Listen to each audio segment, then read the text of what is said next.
அஸ்ஸலாமு அலைக்கும் வரஹ்மத்துல்லாஹி வபரகாத்துஹு. அன்பிற்குரிய சகோதர சகோதரிகளே, நீங்களும் ஆலிம்களாகலாம் என்ற இந்த பாடத்தில் வாரத்தில் 5 நாட்கள் இலக்கண வகுப்பு உங்களுக்கு நடத்தப்படுகிறது. வெள்ளிக்கிழமை தோறும் அரபு சொற்களுக்கான தமிழ் அர்த்தங்கள் அது நடத்தப்படுகிறது. ஒவ்வொரு செவ்வாய்க்கிழமையும் இந்த வாரிசுரிமை சட்டம் அது முடிகிற வரைக்கும், அது முடிஞ்சால் வேறு ஒரு பாடத்தை எடுத்துக்கிறோம், வாரிசுரிமை சட்டத்தை பற்றிய பாடம் நடத்தப்படுகிறது. இதுவரைக்கும் நடத்தினதில் என்ன சொல்லி இருக்கிறோம் என்பதை நினைவுபடுத்திவிட்டு புதிய விஷயத்துக்கு போவோம். இதற்கு முந்தைய ஃபஸ்ட்டு என்ன சொல்லியிருக்கோம் என்று கேட்டால், கணவன் மனைவி இவங்களுடைய சொத்து என்ன, எப்படி பிரிக்கிறது, இதை பற்றி நம்ம பார்த்துட்டோம். 4வது அத்தியாயம் 11 வசனத்தை எடுத்து காட்டி இதை சென்ற வாரம் விளக்கிட்டோம். எப்படி விளக்கியிருக்கிறோம்? ஒருத்தன் இறந்து போகிறான். கணவன் மனைவின்னா கணவன் இறந்தான்னு வச்சுக்கிறங்க. கணவன் இறக்கும் பொழுது அந்த கணவனுக்கு பிள்ளை இருக்கலாம், பிள்ளை இல்லாமல் இருக்கலாம். இந்த மனைவிக்கு பிறந்த பிள்ளைன்னு கிடையாது. இந்த மனைவிக்கு பிறந்ததாக இருந்தாலும் சரி தான், அல்லது வேற ஒரு மனைவிக்கு பிறந்ததாக இருந்தாலும் சரி, ரெண்டுமே அவனுக்கு பிள்ளை தானே. அவனை பொறுத்த வரைக்கும் ஒரு ஆம்பளை இறந்து போகிறான், அவனுக்கு வேற ஒரு மனைவி மூலமாகவும் பிள்ளை இல்லை, இப்போ ஸ்டில் இருந்துக்கிட்டு இருக்கிற மனைவி மூலமாக பிள்ளை இல்லை, இப்படி இறந்து விட்டான்னு சொன்னால் அவள் பிள்ளை கிடையாது. கணவன் இறந்துட்டான், மனைவி இருக்கிறான். வேறு வேறு வாரிசு இருப்பாங்க, அது பின்னாடி பார்த்துக்குருவோம். அந்த கணவன் மனைவிங்கிறது மாறாது யார் இருந்தாலும். அப்போ கணவன் இறந்து போயிடுறான், அந்த கணவனுக்கு பிள்ளை இல்லை. பிள்ளை இல்லைன்னு சொன்னால் மனைவிக்கு அவன் சொத்தில் கால்வாசி கொடுக்கணும். 4ல் 1. அவன் சொத்தில் 1 லட்ச ரூபா விட்டுட்டு போனான்னு சொன்னால் மனைவிக்கு 25,000 போயிடும். 10 லட்சம் அவன் விட்டுட்டு போனான்னா 2 லட்சம் அவங்களுக்கு போயிடும். அப்போ ஏன்னு கேட்டால் கணவனுக்கு பிள்ளை இல்லை. இந்த கணவனுக்கு பிள்ளை இல்லாமல் இருந்தால் கணவன் விட்டு போன சொத்தில் மற்ற வாரிசுகள் முறைப்படி எடுத்துக்கிறாங்க, அது ஒரு விஷயம். இவளுடைய பங்கு குறையாது. இவளுக்கு எவ்வளோ கிடைக்கும் மனைவிக்கு? அதாவது 4ல் 25% காவாசி 25% அவங்களுக்கு கிடைச்சிடும். சரி, கணவனுக்கு புள்ள இருக்குது. கணவனுக்கு என்ன இருக்குது? இவள் மூலமாக இப்போ இருக்கிறாள் மனைவி, அவள் மூலமாக பிறந்த பிள்ளையாகவும் இருக்கலாம், அல்லது ஏற்கனவே ஒரு கல்யாணம் பண்ணி அதன் மூலமாக பிறந்த பிள்ளையாகவும் இருக்கலாம். பிள்ளை இருக்குது, ஏதோ ஒரு பிள்ளை இருக்குது. அவன் மௌத்தா போகும்போது பிள்ளை ஹயாத்தாக இருக்குது. அப்படி இருக்கும் என்று சொன்னால் இப்போ பிள்ளை என்பது ஆம்பளை பிள்ளை இருந்தாலும் சரி, பொம்பளை பிள்ளை இருந்தாலும் சரி, 2 கலந்து இருந்தாலும் சரி, இப்போ மனைவிக்கு எவ்வளோ கிடைக்கும் என்று கேட்டால் 12% கிடைக்கும். 8ல் 1 கிடைக்கும். மொத்த கணவன் விட்டு போன மொத்த சொத்தில் 8 துண்டு ஆக்கி 8ல் 1 பங்கு யாருக்கு? மனைவிக்கு. இப்போ மனைவிக்கு 2 வகை தான். ஒன்று கால்வாசி, இன்னொன்று அரைக்கால்வாசி. ஒன்று 25%, ஒன்று 12%. 4ல் 1, 8ல் 1, இப்படி எதை வேண்டாம், எல்லாம் ஒன்று தான். நான் சொன்ன அனைத்துமே ஒரு கணக்கில் உள்ளது தான். இப்படி கொடுத்துடணும். இது மனைவிக்கு கணவன்கிட்டருந்து கூட பங்கு. ஒரு பேச்சு கணவன் இறக்கும் பொழுது 2 மனைவி இருந்தாங்கன்னு வைங்க. 2 மனைவி இருந்தாலும் ஆளுக்கு காவாசி கிடையாது, ஆளுக்கு அரைக்காவாசி கிடையாது. மனைவிங்கிற அந்த தகுதிக்கு தான் கால்பாகம். அந்த கால்பாகத்தை எடுத்து 2ஆக பிரிச்சுக்கிற வேண்டியதுதான். பிள்ளைகள் இருந்துச்சுன்னா 8ல் 1 எடுத்து அந்த 8ல் 1 என்ன செய்யணும்? ஆளுக்கு 1, 16ல் 1 ஆகிக்கணும். அப்படி பிரிச்சுக்கணும். மொத்த மனைவிக்கு தான். ஒவ்வொரு மனைவிக்கு 4 மனைவிக்கு நான் கால்வாசி கொடுத்தேன்னா அடுத்தாளுக்கு இல்லாமல் போயிடுமே. 4 மனைவி இருக்குது, இவளுக்கு கால், அவளுக்கு கால், அவளுக்கு கால், அவளுக்கு கால்னா மற்றவங்களாம் தெருவில் நிற்பா. அப்படி அர்த்தம் இல்லை. மனைவிங்கிறது ஒரு மனைவியாக இருந்தாலும் அவன் மரணிக்கும் போது உசுரோடு இருந்திருக்கணும். ஒரு மனைவியாக இருந்தாலும், ஒன்றுக்கு மேற்பட்ட மனைவியாக இருந்தாலும், அத்தனை பேருக்கும் சேர்த்து தான் இந்த பங்கு. இப்போ நான் சொன்ன பங்கு கால்வாசி, அரைக்கால்வாசிங்கிறது 12 25% என்பது அனைவருக்கும் சேர்த்த ஒரு விஷயம். அப்படி டிவைட் பண்ணி கொடுத்துடணும். இது மனைவி பிரச்சனை முடிஞ்சிருச்சு. ஏற்கனவே சொன்னது தான், யாவப்படுத்தினா தான் ஆழமாக பதியும். அதுக்கப்புறம் கணவனுக்கு பிரச்சனை. கணவன் பிரச்சனை மரணித்தது மனைவி. மனைவி இறந்துட்டா அந்த மனைவிக்கு இந்த கணவன் மூலமாகவும் பிள்ளை இல்லை.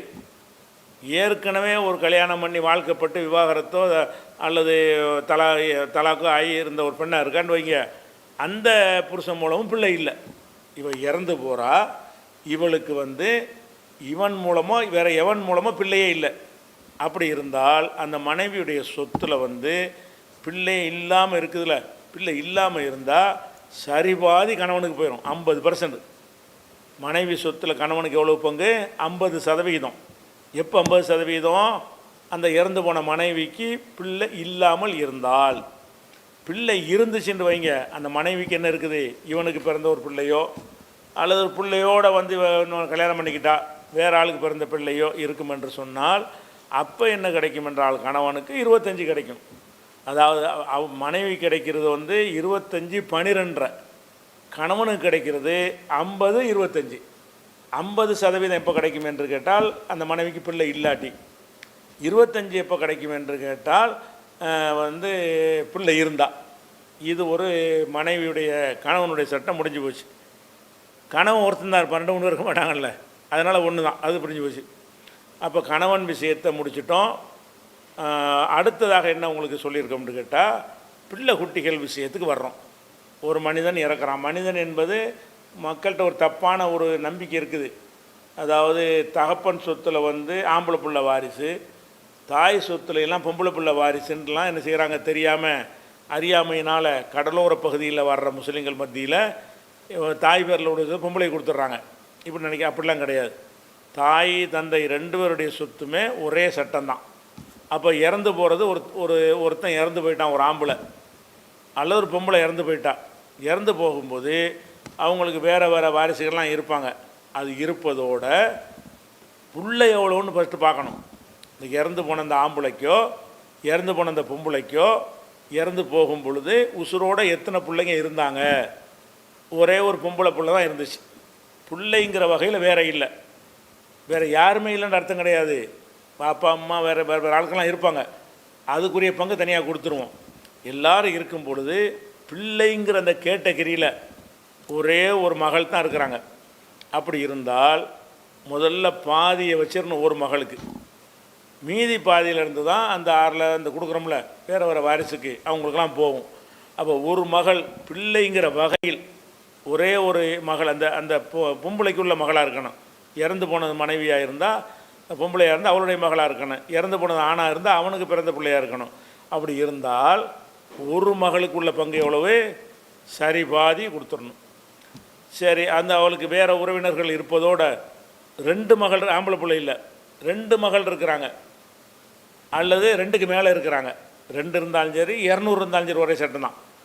ஒன்றுக்கு மேலே இருந்தார்கள்ன்றது சொன்னால் அப்போ என்ன செய்யணும்? மொத்த சொத்தை வந்து 3 பங்காக ஆக்கி 2 பங்கை எடுத்து இந்த பொம்பளை பிள்ளைகளுக்கெல்லாம் சமமாக கொடுத்துட வேண்டியது.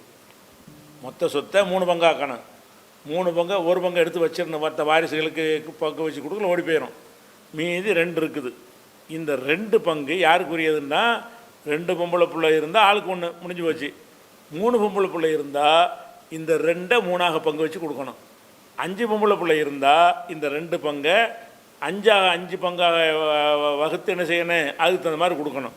அப்போ இந்த 3ல் 2 என்பது வந்து 1க்கு மேற்பட்டு எவ்வளோ இருக்கிறாங்களோ அதுக்கு தகுந்தவாறு நீங்கள் பிரிச்சுக்கிறணும். 3ல் 2.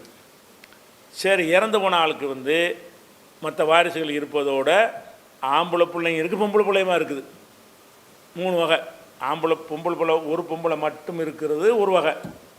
1க்கு மேற்பட்ட பொம்பளை பிள்ளைகள் இருக்கிறது ஒரு ஆம்பளை பிள்ளை இல்லாமல்.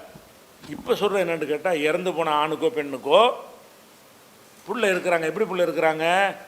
மகன்களும் இருக்கிறாங்க, மகள்களும் இருக்கிறார்கள். அப்படி இருந்தால் அந்த மீதி உள்ள சொத்துக்களை பங்காளிகளுக்கு போக எடுக்கிற அந்த மிச்சம், அந்த மிச்சத்தை என்ன செய்யணும்னு கேட்டால் இருக்கிற ஆம்பளை பிள்ளை எத்தனை, இருக்கிற பொம்பளை பிள்ளை எத்தனைன்னு பார்க்கணும். பார்த்து ஆம்பளை பிள்ளை என்றால் டபுளாக ஆக்கி கொள்ளணும், பொம்பளை பிள்ளை என்றால் ஒரு பங்கு ஆக்கிக்கிறணும். அப்படி எண்ணி என்ன செய்யணும்? அந்த மீதி பங்கை பிரித்து கொடுத்துடணும். அதாவது இப்போ வந்து ஒரு 2 ஆம்பளை 2 பொம்பளை பிள்ளை இருக்குது. ஒருத்தன் இறந்துட்டான், அவனுக்கு 2 மகன் 2 மகள். இப்போ 2 4 தானே, அப்படி பார்க்கக்கூடாது. இந்த 2 மகன்கிறத டபுள் ஆக்கிடணும், 4ன்னு ஆக்கிடணும். 2 மகன் என்றால் 4, 2 மகள் என்றால் 2 தான். அது ஒரு மகள்ங்கிறது ஒரு பங்கு. அப்போ 2 மகனும் 2 மகளும் இருந்தால் இதை எப்படி நீங்கள் பிரிக்கணும்? அந்த 3ல் 2 எடுத்து வைத்து கொண்டு அந்த சொத்தை 2 2 4ஆக பிரிக்கக்கூடாது.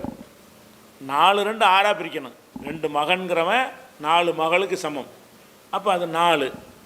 2 பொம்பளை பிள்ளைக்கு 6 6ஆக வைத்து 6 பங்கு அந்த 3இல் 2ங்கிற அந்த தொகை எடுத்து அந்த 6 துண்டு ஆக்கி ஒவ்வொரு துண்டு வந்து பொம்பளை பிள்ளைக்கு கொடுத்துருன்னு 2 துண்டு ஆம்பளைக்கு கொடுக்கணும். கணக்கு டெலி ஆயிரும். 4 பேருக்கு 4 1 கொடுத்துருவோம், 2 பேருக்கு 2 1 கொடுத்துருவோம், மீதி 4 இருக்குது, இவனுக்கு 2 அவனுக்கு 2. இப்படி ஏன் நம்பர் அது மாதிரி 10 ஆம்பளை பிள்ளை இருந்தால் அதான் சட்டம். 10 ஆம்பளைகளோ 10 பொம்பளை பிள்ளை இருந்துச்சுன்னு சொன்னால் 30 ஆக்கணும். 10 ஆம்பளை பிள்ளைங்கிறது 20,000 நம்பரில், இவளையும் சேர்த்து 10 சேர்த்தா 30,000. இப்படி ஒரு மனக்கணக்கில் எல்லாம் புரிஞ்சு வச்சுக்கிறங்க. இதுகளெல்லாம் முந்தி பார்த்த பாடம், இது புதுசு இல்லை. இது சென்ற வாரம் நடத்தியதனுடைய ஒரு நினைவூட்டல். இதுக்கடுத்து நம்ம யாரை பார்க்க போகிறோம்னு கேட்டால், கணவன் மனைவியே பார்த்துட்டோம், அவன் பெற்ற பிள்ளைகளை பற்றி உள்ள 3 நிலையை பார்த்துட்டோம். அடுத்து என்ன பார்க்குறோம்னு கேட்டால், இறந்து போன ஆளுக்கு பெற்றோர் இருக்கிறாங்க. பெற்றோர் என்பது தாய் இருக்கிறாங்க, தந்தை இருக்கிறாங்க, அல்லது தாய் மட்டும் இருக்கிறாங்க, தந்தை மட்டும் இருக்கிறாங்க.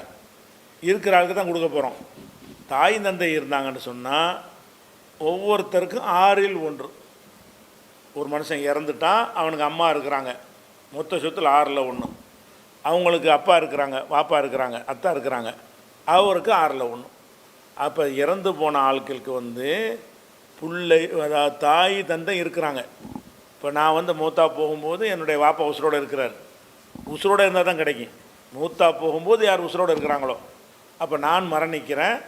நான் மரணித்த நேரத்தில் என்னுடைய தந்தை உயிரோடு இருக்கிறார், என்னுடைய தாயார் உயிரோடு இருக்கிறார். அப்போ என்ன சட்டம், என்னுடைய அந்த சொத்தில் இருந்து 6 பங்கு வைத்து 1 பங்கு இவங்களுக்கு, 1 பங்கு அவங்களுக்கு, 1 பங்கு தாயாருக்கு, 1 பங்கு தந்தைக்கு என்று பிரிக்கணும். இது எப்போ அப்படி பிரிக்கணும்னு கேட்டால், அந்த இறந்து போனார்ல அவருக்கு வந்து புள்ள இருந்தால் தான், புள்ள இருந்தால் தான் 6இல் 1. புள்ள இல்லைன்னு சொன்னால் அந்த சட்டத்தில் மாற்றம் வரும். முதல்ல அதை பாருங்கள். இந்த சிவப்பு கலரில் காட்டியிருக்கிறோம் டிஸ்பிளேயில் என்ன வருது, ஒளி அபவைகி. இந்த வசனத்தை நீங்கள் பாருங்கள். ஒளி அபவைகி. அபவைகின்னா அபுண்டா தகப்பேன், அபவைகின்னா 2 தகப்பேன். தாய்க்கும் தந்தைக்கும் இந்த வார்த்தையை போடுவாங்க. அது கிராமர் பாடத்தில் அது விளைவிக்கிறோம். இப்போ அபவைகின்னா பெற்றோர். ஒளி அபவைகி, இறந்து போனவனுடைய தாய் தந்தை அவர்களுக்கு குள்ளி வாகிதம் என்னுமா 2 பேருக்கு சேர்த்து கிடையாது, 2இல் ஒவ்வொருத்தருக்கும் அசுதுசு 6இல் 1. அப்போ தாய்க்கு 6இல் 1, தகப்பனுக்கு 6இல் 1. மிம்மா தரக்க, அவன் விட்டு சென்றதிலிருந்து. அப்போ ஒருத்தன் இறந்துடுறான், ஒரு இறந்தவன் ஆணாக இருக்கலாம், இறந்தவ பெண்ணாக இருக்கலாம், யார் இறந்தாலும் சரி. ஒரு பொம்பளை மௌத்தா போனாலும் அவளுக்கு பேரில் உள்ள சொத்தில் 6இல் 1 தாய்க்கு போயிடும், அவள் பேரில் உள்ள சொத்தில் 6இல் 1 தகப்பனுக்கு போயிடும். ஆம்பளை இறந்தாலும் அவன் பேரில் உள்ள சொத்தில் 6இல் 1 தாய்க்கு, 6இல் 1 தந்தைக்கு. இது எப்போன்னு கேட்டால், இன்கான லஹு வலதுன், இறந்து போனவனுக்கு புள்ள இருந்தால் தான். ஒரு ஆள் இறந்துடுறாரு, வாப்பா அம்மா இருக்கிறாங்க, புள்ளையும் இருக்கிறாங்க.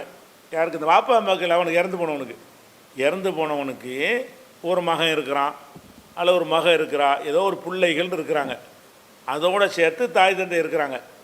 இப்போ அந்த 6இல் 1 இப்போ தான் கிடைக்கும். அதாவது பிள்ளை இறந்து போனவனுக்கு பிள்ளை இருந்தால் எவ்வளோ கிடைக்கும்? 6இல் 1 தாய்க்கு தனியாக 6இல் 1, தந்தைக்கு தனியாக 6இல் 1 கிடைக்கும். அப்போ வந்து புள்ள வந்து இருக்கிறாங்க, புள்ள இல்லை. இப்போ அதாவது ஒருத்தன் இறந்துட்டான் அல்லது ஒருத்தி இறந்துட்டா, அவங்களுக்கு தாய் தந்தை இருக்கிறாங்க, ஆனால் புள்ள குட்டி கிடையாது. இப்படி இருந்தால் இப்போ என்ன வரும்னு கேட்டால், இப்போ 2 பேர் தான் வாரிசு, தாய் தந்தைண்டு. ஆனால் தாய்க்கு என்ன வரும்னு கேட்டால், ஒளி உம்மிகி சுலுசு, அவளுடைய அம்மாவுக்கு 3இல் 1. 3இல் 1 சொல்வது தொகை அதிகம். 6இல் 1 என்பது கொஞ்சம் தொகை, அதில் பாதி தொகை கம்மி. முதல்ல வந்து புள்ளை இருந்துச்சுன்னு சொன்னால் தாய்க்கு வந்து 6இல் 1 தான். 6 லட்சம் இருக்குன்னு வைங்களேன், 6 லட்ச ரூபா விட்டுட்டு போயிட்டான்னு சொன்னால், விட்டுட்டு போனவனுக்கு வந்து புள்ளை இருந்துச்சின்னு சொன்னால், தாய்க்கு வந்து 1 லட்சம், 6 லட்சம் விட்டா தகப்பனுக்கு 1 லட்சம், இந்த மாதிரி கொடுத்துடணும். சரி, இறந்து போன ஆளுகளுக்கு பிள்ளை இல்லை, ஆம்பளை பிள்ளையும் இல்லை, பொம்பளை பிள்ளையும் இல்லை, வாப்பா அம்மா இருக்கிறாங்க. இப்போ என்ன செய்யணும்னா அம்மாவுடைய பங்கு அதிகரிச்சிடும். 6/1ங்கிறோம்ல, அதுக்கு பதிலாக 3/1, 6 லட்சத்தில் 3/1 2 லட்சம் ஆகி போயிடும். 6 லட்சத்தில் 6/1 1 லட்சம் முதல்ல உள்ளபடி கிடைச்சது. இப்போ எவ்வளோ கிடைக்கும்? பிள்ளைகள் இல்லைன்னு சொன்னால் இல்லமைக்குள்ளகு வலதும், அவனுக்கு பிள்ளை இல்லை என்று சொன்னால், இந்த வாசகத்துக்கு அர்த்தம் பிள்ளை இல்லை என்று சொன்னால் வரிசகு அபவாகு, தாய் தந்தையர் வாரிசாவார்கள். ஒளி உம்மிகி சுலுசு, தாய்க்கு 6/1, சாரி 3/1. தாய்க்கு 3/1 போனால் உதாரணமாக 6 லட்சம் விட்டுட்டு போகிறாங்களா, 6 லட்சம் விட்டுட்டு போகும் பொழுது தாய் இருக்கிறாங்க, தந்தை இருக்கிறாங்க, பிள்ளை குட்டி இல்லை. இப்போ என்ன ஆகும்னு கேட்டால், அந்த மொத்த சொத்தில் 1/3 6 லட்சத்தில் 1/3 2 லட்சம் தாய்க்கு போயிடும். மீதி 4 இருக்குதே, அது தகப்பனுக்கு போயிடும். மீதி எவ்வளோ இருந்தாலும் சரி. அப்போ தாய்க்கு நிர்ணயித்த பங்கை கொடுத்துருவோம், மிச்சத்தை தகப்பன் எடுத்துக்கிடுவார். தகப்பனுக்கு என்ன கிடைக்கும்? இறந்து போன ஆளுகளுக்கு புள்ளை இல்லாட்டி அசபா என்கிற வகையில் தகப்பனுக்கு எல்லாம் போயிடும். அதே நேரத்தில் புள்ளை இல்லாத காரணத்தினால தாய்க்கு கிடைக்கிற ஒரு பங்கை அதிகரித்துடுறோம். புள்ளை இருந்தால் 6/1 அவளுடைய தொகையை குறைக்கிறோம். புள்ளை தான் இல்லாமல் இருக்குது, இவங்களுக்கு தானே கொடுக்க வேண்டியிருக்கு அப்படின்ட்டு சொல்லி என்ன செய்கிறோம்? 3/1 மாற்றிக்கிறோம். இது பெற்றோருடைய பங்கு. இப்போ இன்கானலகு இகுவத்துன், அவனுக்கு இறந்து போனவனுக்கு சகோதரர்கள் இருந்தாங்கன்னு சொன்னால் பொலி உம்மிகி சுதுசு, அப்போவும் தாயாருக்கு 6/1. அப்போ தாயாருக்கு 6/1 என்பது எப்படியெல்லாம் வருது, எத்தனை வகையில் வருது? தாயாருக்கு 6/1ங்கிறது 3 நிலையில் வருது. எப்படி வரும்?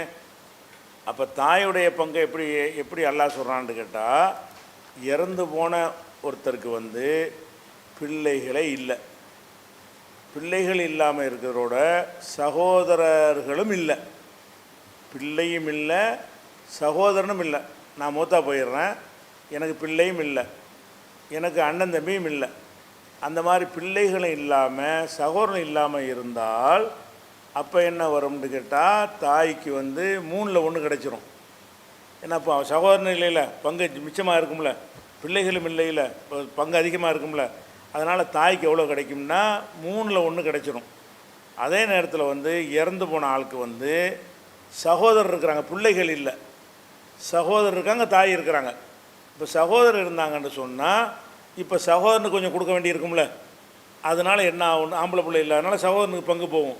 சகோதரனுக்கு போகிறதுனால தாயுடைய பங்கு 6/1 மாறிக்கிறோம். 3/1 என்றதுக்கு பதிலாக 6/1 என்ன செய்யணும்? குறைஞ்சிரும். தகப்பனை பொறுத்த வரைக்கும் எப்படின்னு கேட்டால், ஒருத்தன் இறந்துட்டான், பிள்ளையே இல்லையா, எல்லாத்தையும் அவன் எடுத்துக்கிற போகிறான். தாய்க்கு உள்ள பங்கை கொடுத்துப்புட்டு 6/1 3/1 கொடுத்துப்புட்டு மீதி உள்ளதையெல்லாம் அவன் எடுத்துக்கிற போகிறான். அவனுக்கு பிரச்சனையே இல்லை. பிள்ளைகள் இருந்துச்சு என்று சொன்னால் பிள்ளை தான் எல்லாத்தையும் எடுத்துக்கிறவான். அதில் தாய் தந்தை எடுக்க முடியாதுல்ல. பிள்ளைகள் இருந்துச்சு என்று சொன்னால் தாய்க்கும் தந்தைக்கும் நிர்ணயித்த பங்கு தான் 6/1 6/1. எனக்கு பிள்ளை இருந்தால் எங்கள் வாப்பாவுக்கு எவ்வளவு? என் சொத்தில் 6/1. என்னுடைய அம்மாவுக்கு என்னுடைய சொத்தில் 6/1. எப்போ? எனக்கு நான் மரணிக்கும் போது எனக்கு பிள்ளைகள் இருந்தால். நான் மரணிக்கும் போது எனக்கு பிள்ளைகளே இல்லை அப்படின்னு சொன்னால், பிள்ளைகள் இல்லாமல் இருப்பதோட சகோதரர்களும் இல்லை அப்படின்னு சொன்னால், அப்போ தாயாருக்கு 3/1 கிடைக்கும். கொஞ்சம் கூடுதலாக கிடைக்குது. இப்போ இறந்து போன ஆட்களுக்கு என்ன இல்லைன்னு கேட்டால், பிள்ளைகள் இருக்கிறாங்க, அதே மாதிரி பிள்ளைகள் இல்லை, சகோதரிகளும் இல்லை. அப்படி இருந்தால் தாய்க்கு 3/1 கிடைச்சிருது. தகப்பனுக்கு என்ன கணக்கு? மிச்சத்தெல்லாம் எடுத்துக்கிடுவான். பிள்ளைகள் இல்லாத சொத்தாக இருக்கிறதுனால மீதி உள்ள எல்லாம் யாருக்கு போயிடுறேன்? ஆம்பளை பிள்ளை இல்லாட்டி அடுத்த ஸ்டேஜுக்கு தகப்பனார் வந்துடுறான். இது யாருடைய பங்கு? பெற்றோருக்குரிய பங்கு. அது நீங்கள் இப்போ இந்த வாயத்தை வாசிக்கிறேன், நீங்கள் அர்த்தத்தை செய்யும்போது உங்களுக்கு விளங்கிடும். எப்படி விளங்கும்னு கேட்டால், ஒளி அபவைகி, அவன்னா செத்தவன் வச்சுக்கிறணும், இறந்தவன். அந்த இறந்தவனுடைய பெற்றோர்களுக்கு லிகுல்லி வாஹிதி மின்ஹுமா, அந்த 2ல் ஒவ்வொருவருக்கும் அசுதுசு, 6ல் 1 பாகம், மிம்மா தரக்க, அவன் விட்டு சென்றதில் இருந்து, சொத்துக்காரன் இருக்கான்ல, அவன் விட்டு சென்றதில் இருந்து 1/6 கிடைக்கும். எப்போ கிடைக்கும்னா கண்டிஷன், இது கண்டிஷன். இன்கானலகு வலதுன், இறந்தவனுக்கு பிள்ளை இருந்தால், இறந்தவனுக்கு பிள்ளை இருந்தால் அவனுடைய பிள்ளைக்கு கிடைக்கிறது வேற. அவனுடைய வாப்பாவுக்கும் அம்மாவுக்கு எவ்வளோ கிடைக்கும் என்றால் 1/6. இது 1/6 கம்மியாக கிடைச்சிருது. இப்போ இல்லம் எக்குள்ளகு வலதுன், இறந்து போனவனுக்கு பிள்ளை இல்லை அப்படின்னு சொன்னால் வரிசகு அபவாகு, அவனுடைய சொத்துக்கு தாய் தந்தையர் மட்டும்தான் வாரிசு ஆவாங்க. எந்த மாதிரி ஆவாங்கன்னா ஃபொலி உம்மிஹி சுலுசு, தாயாருக்கு 1/3 என்கிற வகையில் தாயும் தந்தையும் வாரிசு ஆவார்கள். அப்படின்னா என்ன அர்த்தம்? 3ல் 1 அவன் எடுத்துக்கிடுவா, 3ல் 2 அவன் எடுத்துக்கிடுவான். சரி, ஃபொயின் கான்லகு இகுவத்துன், பிள்ளை இல்லை, சகோதரர்கள் இருக்கிறாங்க, இருந்தால் சகோதரர் இருந்தால் ஃபொலி உம்மிஹி சுதுசு, அப்போ சகோதரனுக்கு பங்கு கொடுக்கணும்ல, அந்த சகோதரன் பக்கம் நம்ம பேசலை. இப்போ அது அடுத்த இதில் பேசுவோம். தாய் பங்கு தான் பேசிக்கிட்டு இருக்கிறோம். இப்போ சகோதரன் இருந்தானேயானால் ஃபொலி உம்மிஹி சுதுசு, தாயாருக்கு 1/6. அப்போ தாயாருக்கு 1/6 2 நேரத்தில் கிடைக்குது. இறந்து போன ஆளுக்கு பிள்ளை இருந்தாலும் என்ன செய்யுது? 1/6. இறந்து போன ஆளுக்களுக்கு அண்ணன் தம்பி இருந்தாலும் 1/6. இந்த ரெண்டுமே இல்லாமல் இருந்தால் 3ல் 1. தகப்பனுக்கு பிள்ளைகள் இருந்தால் 6ல் 1. பிள்ளைகள் இல்லைன்னு சொன்னால் எல்லாத்தையும் எடுத்துக்க வேண்டியது அவன், தாயார் கொடுத்தது போக. இப்படிங்கிற ஒரு சட்டம் பார்த்துட்டோம். இதுவும் யாருக்குள்ள பங்கு? இது பெற்றோருக்குள்ள பங்கு. அதுக்கு அடுத்தது இன்னொரு வகை இருக்குது. ஒரு மனுஷனுக்கு பிள்ளைகளும் இல்லை, தாய் தந்தையரும் இல்லை. ஒருத்தன் மூத்தா போகிறான், அவங்க வாப்பா அதுக்கு முந்தைய மூத்தா போயிட்டாரு, இல்லை அப்படி இருக்கலாம். தாய் தந்தையரும் இல்லை, அவனுக்கு பிள்ளைகளும் இல்லை.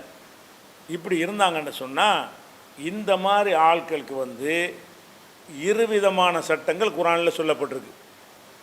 ரெண்டும் முரணான சட்டங்கள். அப்படி தெரியும் பார்த்தீங்கன்னா. எப்படி முரண் என்று சொன்னால், பிள்ளை குட்டிகள் இல்லாத ஒரு சொத்துக்கு அண்ணன் தம்பி அக்கா தங்கச்சி தான் இருக்கிறாங்க. அப்படி இருந்தால் அவங்களுக்கு 6ல் 1 கொடுக்கணும். எதுக்கு? ஒரு சகோதரன் ஒரு சகோதரி இருந்தாங்க இல்லையானால் 6ல் 1 கொடுக்கணும். 1க்கு மேலே இருந்தாங்கன்னு சொன்னால் 3ல் 1 எடுத்து எல்லாருக்கும் பங்கு வச்சு கொடுத்துடணும்னு ஒரு சட்டம் குர்ஆனில் இருக்குது. எப்படி இருக்குது? இந்த வசனத்தை பாருங்கள். இது 4:12. இதுக்கு மாற்றமாக ஒரு வசனத்தில் வரும். அதனால் உன்னிப்பாக இதை கவனிக்கணும். சரியா? 4:12 என்ன வருதுன்னு கேட்டால், இன்கான ரஜுலுன் யூரசு கலாலத்தன், அந்த வாரிசா செத்து போனவன் இருக்கான்ல, அவன் கலாலாவாக இருக்கிறான். கலாலா என்று சொன்னால் பிள்ளை குட்டிகளும் தாய் தந்தையும் இல்லாதவன், பெற்றோரும் பிள்ளைகளும் இல்லாத ஒருத்தனாக இருக்கிறான். அப்படி இருக்கும் பொழுது விமிராத்துன், அல்லது பொம்பளை அப்படி இருக்கிறான். ஒரு ஆம்பளைக்கு பிள்ளை குட்டி இல்லாமல் இருக்குது, அல்லது பொம்பளைக்கு பிள்ளை குட்டி இல்லாமல் இருக்குது. அப்படி இருக்கும் பொழுது உலகு அஹுன் அவுஹ்துன், ஆனால் பிள்ளைய தான் இல்லையே தவிர சகோதரன் இருக்கிறாங்க, சகோதரி இருக்கிறாங்க. ஒருத்தன் இறந்துட்டான், ஆணுன்னு வச்சுக்கிடுவோம். அவனுக்கு ஒரு அண்ணன் ஒரு அக்கா, அல்லது ஒருத்தி இறந்துட்டா பெண்ணுன்னு வச்சுக்கிடுவோம். அவனுக்கு பிள்ளை குட்டிலாம் ஒன்றும் கிடையாது, பாப்பா அம்மாவெல்லாம் கிடையாது. யார் இருக்கிறா? ஒரு அண்ணன் ஒரு அக்கா. அதான் இதில் 1 அதில் 1 இருக்கிறாங்க. அப்படி இருந்தால் ஃபொலி குல்லி வாஹிது மின் ஹுமஸ் சுதுசு, அப்போ சகோதரனுக்கு ஆம்பளைக்கு 6ல் 1, பொம்பளைக்கு 6ல் 1. சகோதரிக்கும் ஒருத்தன் இறந்துட்டான், பிள்ளை குட்டி இல்லை, பாப்பா அம்மா இல்லை, அண்ணன் தங்கச்சி தான் இருக்கிறாங்க, உடன்பிறப்பு. எப்படி கொடுக்கணும்? அண்ணன் கூட பிறந்த அண்ணனுக்கு ஒரு 6ல் 1, கூட பிறந்த அக்கா தங்கச்சி அவங்களுக்கு என்ன செய்யணும்? 6ல் 1 கொடுத்துடணும். இது எப்போன்னு கேட்டால், ஒரு சகோதரன் ஒரு சகோதரி இருந்தால், 1க்கு மேலே இருந்தால் கிடையாது. ஒரு சகோதரன் தான், ஒரு அண்ணனும் ஒரு தம்பியும் தான் இருக்கிறாங்க, அதோட சகோதரியும் சேர்ந்து இருக்கிறாங்க.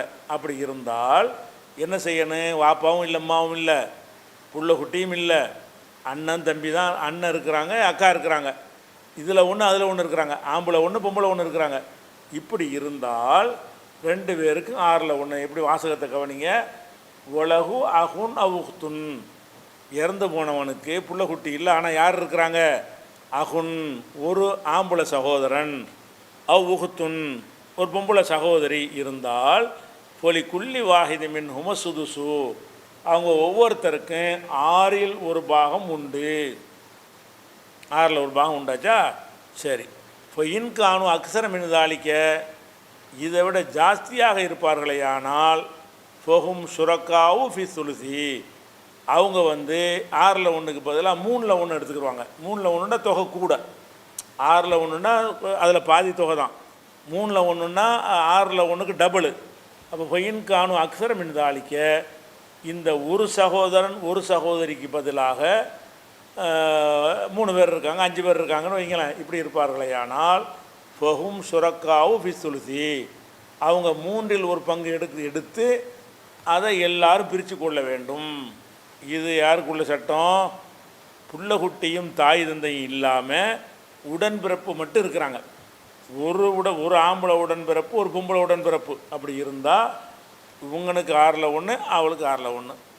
ஒன்றுக்கு மேலே சகோதர சகோதரி இருந்தார்களே ஆனால் மொத்தமாக 3/1 எடுத்துடணும். எடுத்து அவங்க எத்தனை பேர் இருக்கிறாங்களோ என்ன செய்யணும், அவங்களுக்கு சமமாக சுரக்கா உண்டா கூட்டாளின்னா சமமாக தான் அர்த்தம் கொடுத்துடணுன்னு வருது. இது ஒரு கலாலாவுடைய சட்டமாச்சா? இதே விஷயத்தை வந்து இன்னொரு வசனத்தில் வருது பாருங்கள். இதே விஷயத்தை, இதே டாபிக் தான் இது வந்து 176 வருது. 4வது அத்தியாயம் 12 இப்போ பார்த்தோம் கொஞ்சம் நேரத்துக்கு முன்னாடி. அந்த 12 என்ன வருதுன்னு கேட்டால், ஒரு சகோதரன் ஒரு சகோதரி இருந்தால் 6/1, ஒன்றுக்கு மேலே சகோதர சகோதரி இருந்தால் 3/1, அதை எல்லோரும் டிவைட் பண்ணி பிரிச்சுக்கிற வேண்டும்னு பார்த்தோம். ஒரே பார்ட்டி தான் இது, கலாலா தான். இதே விஷயத்தை வந்து 176 இதே சூறாவில் தான். எஸ்தப் தூணக்க, உம்மிடத்திலே மார்க்க தீர்ப்பு கேட்கிறார்கள்.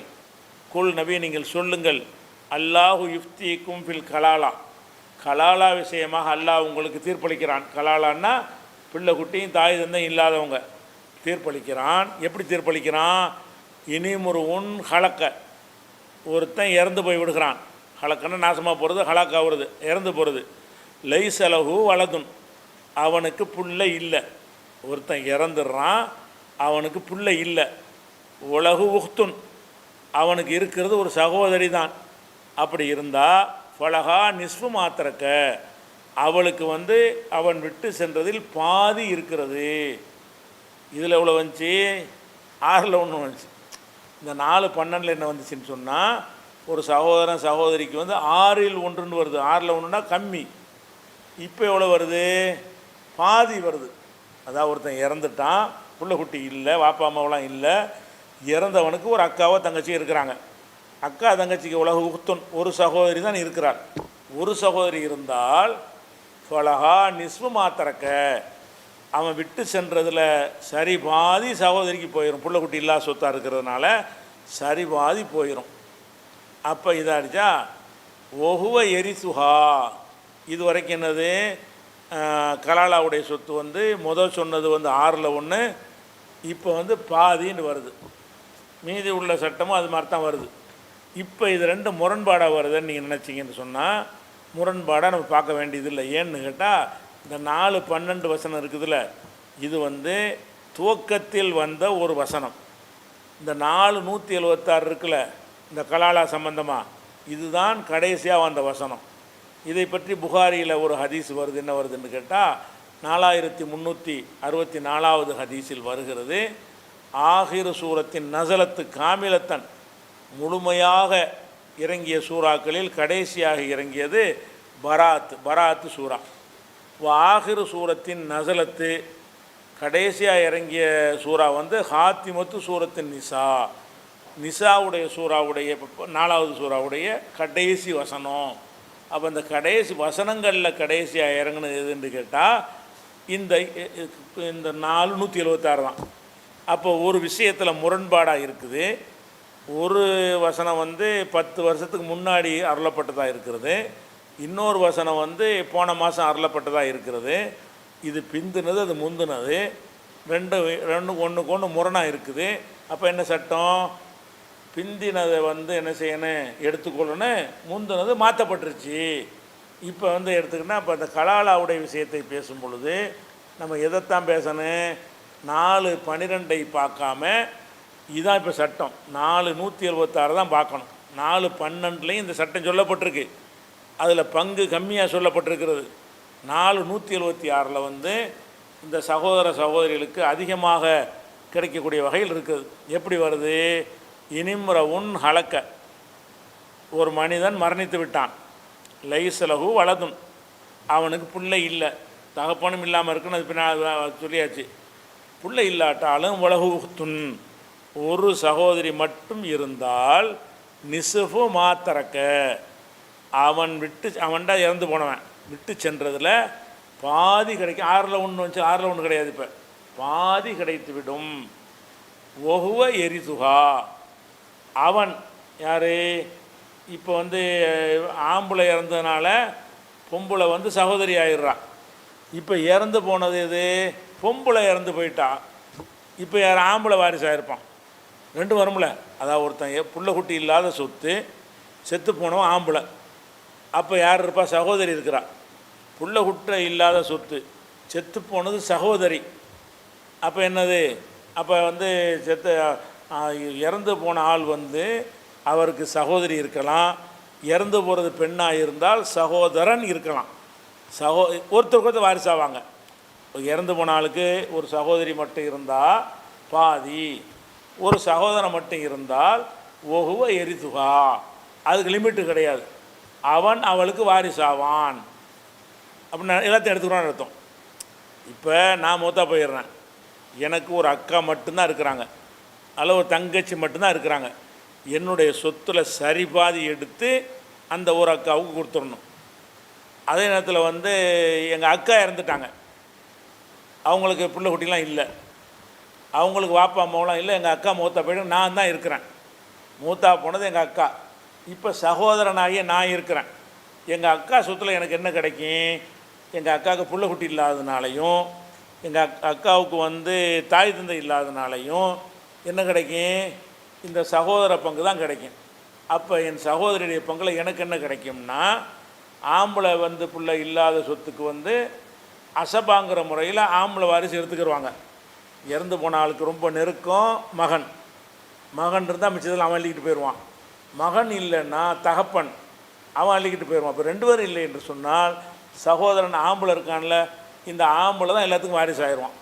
அப்போ ஒருத்தன் ஆம்பளை இறந்து போய் பொம்பளை ஊசரோடு இருந்தால் சகோதரி, ஒரு ஆம்பளை இறந்து போய் அவன் கூட பிறந்த சகோதரி தான் இருக்கிறாங்க என்று இருந்தால் அவனுடைய சொத்தில் சரிபாதி இவளுக்கு கிடைக்கும். இப்போ இறந்து போனது வந்து சகோதரி இறந்துருக்கிறா, உசுரோடு இருக்கிறவன் சகோதரன் இருந்தான்னு சொன்னால் அவனுக்கு நிசுப்பு பாதி கிடையாது, எல்லாமே அவனுக்கு. இப்போ இந்த வாசகத்தை பாருங்க, உங்களுக்கு வழங்கிறேன். எப்படி வரைங்கிறேன்? இனிம்ருவுன் ஹலக்க, ஒரு மனுஷன் மரணித்து விட்டு லைசலகு வலதுன், அவனுக்கு பிள்ளை இல்லாமல் இருந்தால், உலகு உக்துன், ஆனால் சகோதரி இருந்தால் ஃபலஹா நிஸ்வு மாத்திரக்க, அவளுக்கு வந்து அவன் விட்டு சென்றதில் பாதி இருக்கிறது. ஒகுவ எரிசுகா, அவன் அவளுக்கு முழு வாரிசாக ஆகிவிடுவான். இல்லம் யக்குல்லஹா வலதுன், அவளுக்கு வேறு பிள்ளைகள் இல்லாமல் இருந்தால் அவளுடைய அண்ணன் வாரிசாகிடுவான்டா அர்த்தம். எல்லாத்தையும் எடுத்துக்கிடுவான், ஆம்பளை பிள்ளைக்கு அனைத்தும் போயிடும். சரி, ஃபையின் காணத்தா இசனத்தைனி, ஒருத்தன் இறந்து போகிறான், அவனுக்கு பிள்ளை குட்டியும் இல்லை, வாப்பா அம்மாவும் இல்லை, அதாவது அந்த மாதிரி நாதியற்றவனாக இறந்து போகிறான். ஆனால் அவனுக்கு யார் இருக்காங்கன்னா சகோதரி இருக்கிறாங்க, 2 இருக்கிறாங்க. ஃபையின் காணத்தா இசனத்தைனி, 2 அக்கா அல்லது ஒரு அக்கா ஒரு தங்கச்சி இப்படி இருக்கிறாங்க, அதுக்கு மேலே உள்ள சட்டம். அப்படி இருந்தால் ஃபலஹும சுலுசானி, அந்த 2 பேருக்கும் வந்து 3/2 பங்கு, 2/3. ஒரு சகோதரி இருந்தால் பாதி, 2 சகோதரி இருந்தால், ஆம்பளை பிள்ளை இல்லாமல் 2 சகோதரி இருந்தால் 3/2. அதை எத்தனை பேர் இருக்காங்களோ அதை பிரிச்சுக்கிற வேண்டியது. அதுக்கு அடுத்தது ஒயின் கானும் இஹுவத்தன் ரிஜாலன் ஒ நிசான், சகோதரர்களை ஆணும் பெண்ணுமா கலந்து பறக்கத்தான் இருக்கிறாங்க. இறந்து போயிட்டான், இறந்து போனவனுக்கு என்ன இல்லை, பாப்பா அம்மா இல்லை, இறந்து போனவன் பெத்த பிள்ளைகள் இல்லை, ஆனால் என்ன இருக்கிறாங்க, உடன்பிறப்பு நிறைய இருக்கிறாங்க. 2 அண்ணன், 3 தங்கச்சி, 3 அக்கா, 4 தங்கச்சின்னு இப்படி இவ்வளோ இருக்கிறாங்க. இப்படி ஒயின்கானு இஹுவத்தன் ரிஜாலன் நிசான், ஆண்கள் பெண்களுமாக நிறைய சகோதரர்கள் இருப்பார்களே, ஆனால் ஃபலித் தக்கரி மிசுல் ஹல்லில் உன்சையேனி, 2 பெண்களுடைய பாகம் போன்று ஒரு ஆணுக்கு இப்படி நீங்கள் பிரிக்க வேண்டும் என்று அல்லாஹ் வந்து சகோதரிக்குரிய சட்டத்தை சொல்கிறான். இது குறித்த கூடுதல் விவரங்களை இன்ஷா அல்லாஹ் என்ன செய்வோம் அடுத்த வாரம் பார்ப்போம்.